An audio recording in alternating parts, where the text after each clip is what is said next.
ચોમાસું 5 દિવસમાં 16 રાજ્યમાં પહોંચ્યું. ગુજરાતથી હજુ 250 કિલોમીટર દૂર.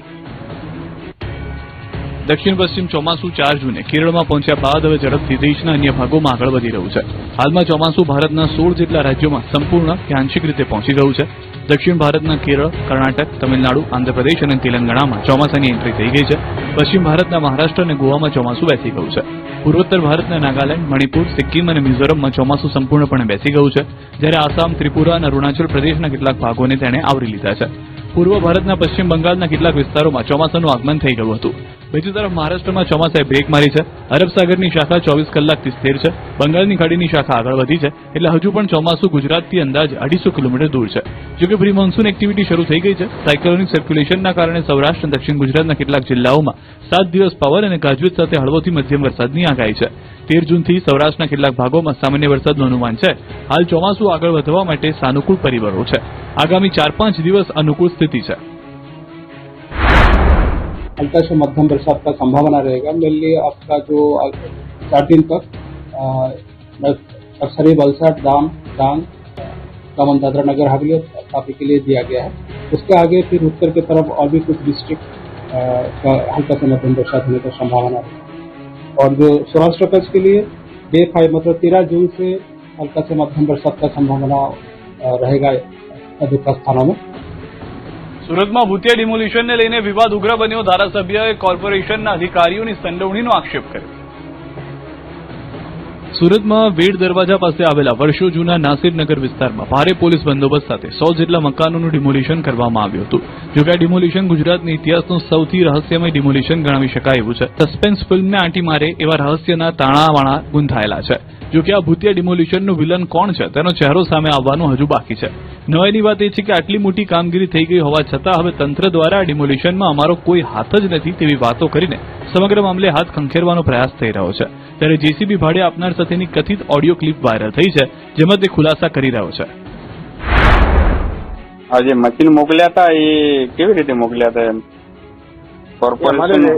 કોર્પોરેશન એસએમસી લેબર કોન્ટ્રાક્ટર જે છે ને તેજુભાઈ, શ્રીરામ એજન્સી વાળા, ફોન આવ્યો અમારે પર, કીધું કે અમને મશીન જોયું છે ભાડેથી. અમને ભાડેથી એમને મશીન આપ્યું. બીજી તરફ આ મુદ્દે કતારગામ એમએલએ વિનુ મોરડિયાએ કોર્પોરેશનની કામગીરીને ગણાવી શંકાસ્પદ. તેમણે દાવો કર્યો કે કોર્પોરેશનના અધિકારીઓ સ્થળ પર હાજર હતા. રામજીવાલા, સુજન પ્રજાપતિ અધિકારી ત્યાં હાજર હતા. કોર્પોરેશનના અધિકારીઓ જ પોતાના યુનિફોર્મમાં છે, એટલે બહારના કોઈ આવી ગયા એવું છે નહીં. જે છે એ કોર્પોરેશનના અને પોલીસ આ બે જ સ્ટાફ ત્યાં હતો.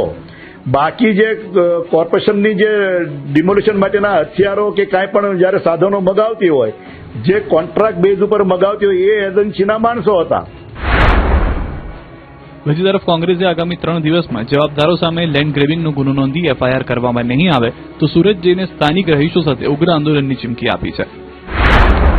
અમે સરકારને કહેવા માંગીએ છીએ કે તાત્કાલિક આવતા 3 દિવસમાં જે લોકોએ ખોટું ડિમોલેશન કર્યું છે, ભૂતિયા ડિમોલેશન કર્યું છે, એની સામે પોલીસ ફરિયાદ કરો, લેન્ડ ગ્રેબિંગનો ગુનો દાખલ કરો. જે પોલીસ અધિકારીઓએ ખોટી રીતે પોલીસ પ્રોટેક્શન આપ્યું છે, જે કમિશનરના લોકો ઇન્વોલ્વ હોય એ બધા જ પર એફઆઈઆર કરો. એમ કરવામાં નહીં આવે તો આવતા 3 દિવસ પછી પ્રદેશ કોંગ્રેસનું પ્રતિનિધિ મંડળ સુરત જશે. ત્યાંના સ્થાનિક લોકોને સાથે રાખીને ઉગ્ર આંદોલન કરીશું. વિવાદ વચ્ચે એસએમસીના અધિકારી ઉતર્યા રજા પર. સેન્ટ્રલ ઝોનના કાર્યપાલક ઇજનેર જ્યાંગ જીવન રામજીવાલા ઉતરી ગયા રજા પર. તો બીજી તરફ હવે ડિમોલિશન સ્થળ નજીક આવેલી જમીન પર 1.5 વર્ષથી કોઈ પણ મંજૂરી વગર 12 ટાવર ઉભા કરવાનું ગેરકાયદે બાંધકામ ધમધમી રહ્યું છે. આ માટે એક પણ મંજૂરી લેવામાં આવી નથી. એટલે મનપા તંત્ર કેટલો બધો કુંભકર્ણની ઊંઘમાં છે કે આટલો મોટો મહાકાય બાંધકામ થઈ જાય તેમ છતાં એને ખબર ના પડે કે આને પરવાનગી લીધી કે નથી લીધી. એટલે 12 દિવસ નોટિસને થઈ ગયા છતાં આજે પણ બાંધકામ ચાલુ છે. અમદાવાદના ચાંદલોડિયામાં સતત બીજા દિવસે બુલડોઝર ધણધણ્યું. અમદાવાદમાં ગેરકાયદે દબાણો હટાવવા માટે મનપાએ મહાઅભિયાન ઉપાડ્યું છે. મોઢેરામાં મેગા દબાણ હટાવ ઝુંબેશ બાદ ચાંદલોડિયાના મહાદેવનગરમાં 2 દિવસથી બુલડોઝરવાળી કરવામાં આવી રહી છે. અહીં 2 દિવસથી મનપાની ટીમ જેસીબી સહિતના સાધનો સાથે પહોંચી ગઈ છે. ચુસ્ત પોલીસ બંદોબસ્ત વચ્ચે રોડ પર નડતરરૂપ દબાણોને દૂર કરવામાં આવી રહ્યા છે. અહીં 12 મીટર ટીપી રોડ છે, જેથી 12 મીટર રોડ ખુલ્લો કરવા માટે નડતરરૂપ 80 કાચા પાકા મકાનો પર હથોડો ચલાવવામાં આવ્યો છે. મનપાએ નોટિસ આપ્યા બાદ દબાણ ઝુંબેશ શરૂ કરાઈ રહી હતા, જેમાં સ્થાનિકોનો વિરોધ ફાટી નીકળ્યો. લોકો રોડ પર આવી વિરોધ પ્રદર્શન કરી રહ્યા છે. બીજી તરફ ટીપી રોડના અમલ કરવાથી ગેરકાયદે બાંધકામ દૂર કરાયાનો એએનસીએ દાવો કર્યો. અગાઉ મકાન માલિકોને નોટિસ આપી હોવાનું પણ કહ્યું. તો સ્થાનિકોની મકાન સામે મકાન અથવા વળતરની માંગ છે. આ તરફ મહિલાઓ પશ્ચિમ ઝોનની ઓફિસ પહોંચી હતી અને તંત્રની કામગીરી સામે સૂત્રોચ્ચાર કર્યા. કોળી સમાજમાં 2 ભાગલા પડ્યા. દિલ્હીમાં અખિલ ભારતીય કોળી સમાજના 2 સંમેલનથી વિવાદ. દિલ્હીમાં કોળી સમાજના 2 અધિવેશનને સમાજના 2 ભાગલા પાડી નાખ્યા છે. ગુજરાત રાજ્યના પાણી પુરવઠા અને કેબિનેટ મંત્રી કુંવરજી બાવળિયા, જેના રાષ્ટ્રીય અધ્યક્ષ છે, તેમના દ્વારા 14 જૂને અખિલ ભારતીય કોળી સમાજનું સંમેલન રાખવામાં આવ્યું છે, જેની સામે વિરેન્દ્ર કશ્યપ રાષ્ટ્રીય અધ્યક્ષ છે. તેવા કોળી સમાજ દ્વારા 21 જૂને અધિવેશન રાખવામાં આવ્યું છે, જેને લઈને ભારે વિવાદ થયો. કુંવરજી બાવળિયાએ મહારાષ્ટ્રના કોળી સમાજના તમામ લોકોને પધારવા આમંત્રિત કર્યા. બાવળિયાએ વિરોધી જૂથને યુવાનો અને મહિલાઓ વિરોધ ગણાવ્યું છે. આ તરફ કોળી સમાજના આગેવાન પ્રવીણ કોળીએ કહ્યું કે 7 દિવસના અંતરે દિલ્હી ખાતે 2 રાષ્ટ્રીય અધિવેશન બોલાવાથી સમાજને નુકસાન પહોંચી શકે છે. ગુજરાત સહિત સમગ્ર દેશભરમાં 25 કરોડ જેટલી કોળી જ્ઞાતિઓની વસ્તી છે. એક જ સંગઠનના નામે 2 અધિવેશન થવાને કારણે દેશભરના કોળી સમાજમાં મૂંઝવણ અને અસંતોષનો માહોલ સર્જાયો છે. જો કે આ ખેંચતાણથી કોળી સમાજમાં ફાંટા પડ્યાનો વિવાદ સપાટી પર આવ્યો છે. महाराष्ट्र के सभी कोली समाज के बंधुओं को मेरी विनती है कि आप 14 जून को ये राष्ट्रीय अधिवेशन में आने के लिए मैं आप सबको आमंत्रित करता हूं. સમાજ તો હું એમ માનું છું ત્યાં સુધી અને વિચારવું પડે કે ખરેખર એકમાં ન જવાય અને મારા દ્વારા સંગઠનના તમામ ગુજરાતના હોદ્દેદારો હોય કે સામાજિક હોય કે જે પણ કાર્યમાં સમાજનું હિત વિચારતા હોય એને 2માંથી એકેય અધિવેશનમાં ન જવાય, કેમ કે અધિવેશનમાં જઈ અને કોળી સમાજનો ભાગલા જે પાડતા હોય એને કોઈ દે સહયોગ ન કરાય, એને પાપ કહેવાય સમાજનું. મોંઘવારી મુદ્દે રાધનપુર અને ભિલોડામાં કોંગ્રેસે કર્યો વિરોધ. પાટણ જિલ્લાના રાધનપુરમાં મોંઘવારી અને બેરોજગારીના મુદ્દે કોંગ્રેસે સરકાર સામે મોરચો માંડ્યો. રાધનપુરમાં કોંગ્રેસ સમિતિ દ્વારા મોંઘવારીના વિરોધમાં એક અનોખું પ્રદર્શન કરવામાં આવ્યું. કોંગ્રેસ સમિતિ દ્વારા સરકારની નીતિઓ સામે અનોખો વિરોધ નોંધાવવા માટે બળદગાડા રેલીનું આયોજન કરવામાં આવ્યું. આ વિરોધ પ્રદર્શનમાં કાર્યકરોના હાથમાં ગેસના ખાલી સિલિન્ડર, માથે તેલના ડબ્બા અને સરકાર વિરોધી સૂત્રો લખેલા વિવિધ બેનરો સાથે મોટી સંખ્યામાં કોંગ્રેસી કાર્યકરો રસ્તા પર ઉતરી આવ્યા અને સૂત્રોચ્ચાર કરીને વાતાવરણ ગજવી મૂક્યું.